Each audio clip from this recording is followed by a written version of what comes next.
ആലപ്പുഴ ജില്ലയിലെ ഒരു പ്രമുഖ തിയേറ്റർ പൂട്ടി. ഇങ്ങനെ ഒരു വാർത്ത നിങ്ങൾ കുറച്ച് പേരെങ്കിലും അറിഞ്ഞിട്ടുണ്ടാവും. അപ്പൊ അതിന്റെ ഒരു സത്യാവസ്ഥ എന്താണെന്നാണ് നമ്മൾ ഇന്ന് നോക്കാനായിട്ട് പോകുന്നത് കേട്ടോ.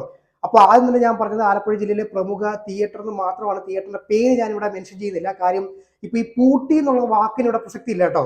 തിയേറ്റർ ഇപ്പോൾ ഒരു ബ്രേക്കിംഗ് സ്റ്റേജിലാണ്. അതായത് തിയേറ്റർ പൂട്ടി പോയിട്ടൊന്നുമില്ല, അടച്ചിട്ടൊന്നുമില്ല.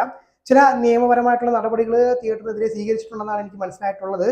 അപ്പോൾ അതൊരു എന്താ പറയാ, നമ്മളിങ്ങനെ അവസാനത്തെ വാക്ക് എന്നൊന്നും അല്ല. തിയേറ്റർ തിരിച്ചു വരാനായിട്ട് ഇനിയും ഒരുപാട് സമയം ഉണ്ട് കേട്ടോ. ഒരുപാട് സമയമില്ല, എങ്കിലും ചാൻസ് ഉണ്ട്. വളരെയധികം പോസിറ്റീവായിട്ട് തന്നെയാണ് നമ്മൾ അതിനെ കാണുന്നത്. അപ്പൊ നമുക്ക് കാര്യത്തിലേക്ക് കടക്കാം. കഴിഞ്ഞ ദിവസമാണ് ഞാൻ ഈ ഒരു വാർത്ത അറിഞ്ഞത് കേട്ടോ. അപ്പൊ ഈ ഒരു സംഭവം, അതായത് നമ്മുടെ ഈ ഒരു തിയേറ്ററിന് മുൻപിലായിട്ട് ബാങ്കിന്റെ സൈഡിൽ നിന്നും ഒരു ഫ്ലക്സ് ഇങ്ങനെ പതിച്ചിട്ടുണ്ട്. ഒരു നോട്ടീസാണ്.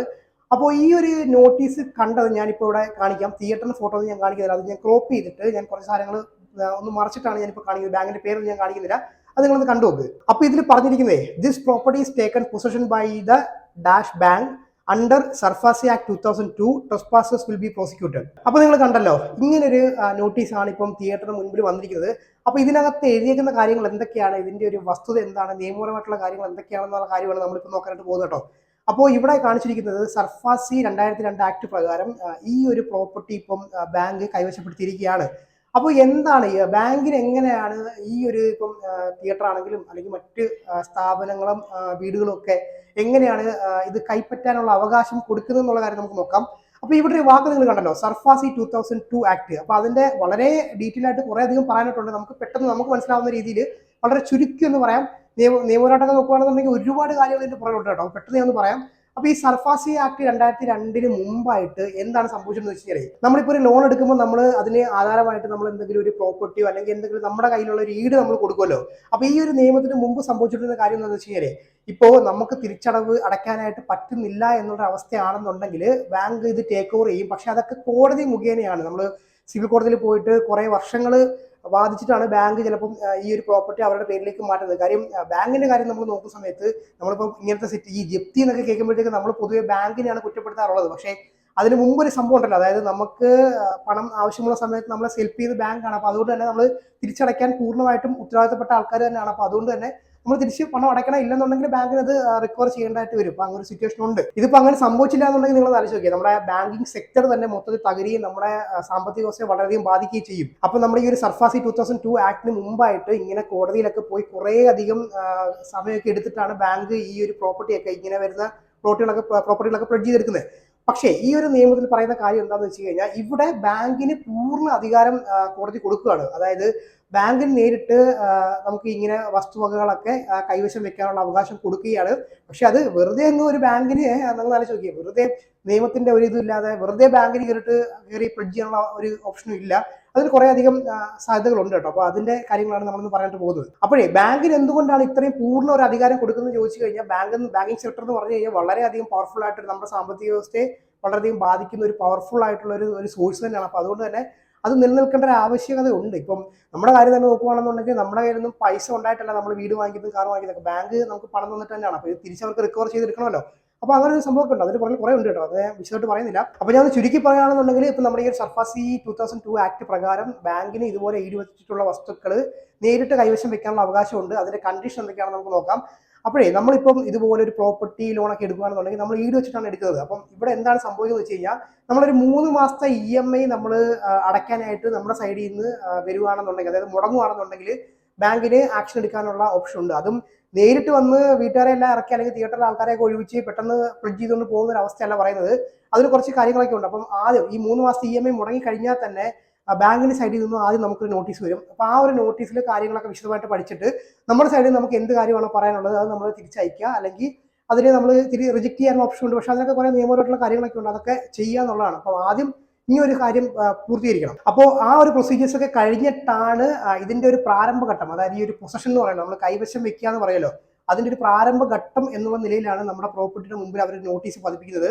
അപ്പൊ ഈ ഒരു നോട്ടീസ് പതിപ്പിച്ചത് കൊണ്ട് പൂർണ്ണമായിട്ടും ഇത് ബാങ്ക് ടേക്ക് ഓവർ ചെയ്യും എന്നൊരു അർത്ഥമില്ല. പിന്നെ നമുക്ക് ബാങ്ക് ഒരു ഇതിനിടയ്ക്ക് നമുക്കൊരു 60 ഡേയ്സിന്റെ കാലതാമസം തരുന്നുണ്ട് കേട്ടോ. ആ ഒരു സമയത്ത് നമുക്ക് ഈ എമൗണ്ട് സെറ്റിൽ ചെയ്യാന്നുള്ള ഒരു ഓപ്ഷൻ ഉണ്ട്. 60 ദിവസം കൊണ്ട് നമുക്ക് സെറ്റിൽ ചെയ്യുകയാണെന്നുണ്ടെങ്കിൽ നമുക്കിത് ഈസി ആയിട്ട് തന്നെ ബാങ്കിന്റെ സൈഡ്, കോടതിയിലൊന്നും പോകാതെ ബാങ്കിന്റെ സൈഡിൽ നിന്ന് തന്നെ നമുക്ക് ഇത് തീർപ്പാക്കാൻ സാധിക്കും എന്നുള്ളതാണ്. അപ്പോൾ അതിന്റെ കഴിഞ്ഞിട്ട് ഒരു നോട്ടീസ് പതിപ്പിക്കും. ഇത് കഴിഞ്ഞിട്ടും നമുക്കൊരു ടൈം കിട്ടുന്നുണ്ട്. അപ്പോൾ ആ ഒരു സമയം കൊണ്ട് തന്നെ ഇത് സെറ്റിൽ ചെയ്ത് തീർക്കുകയാണെന്നുണ്ടെങ്കിൽ അതോടുകൂടി പരിപാടി തീരും എന്നുള്ളതാണ്.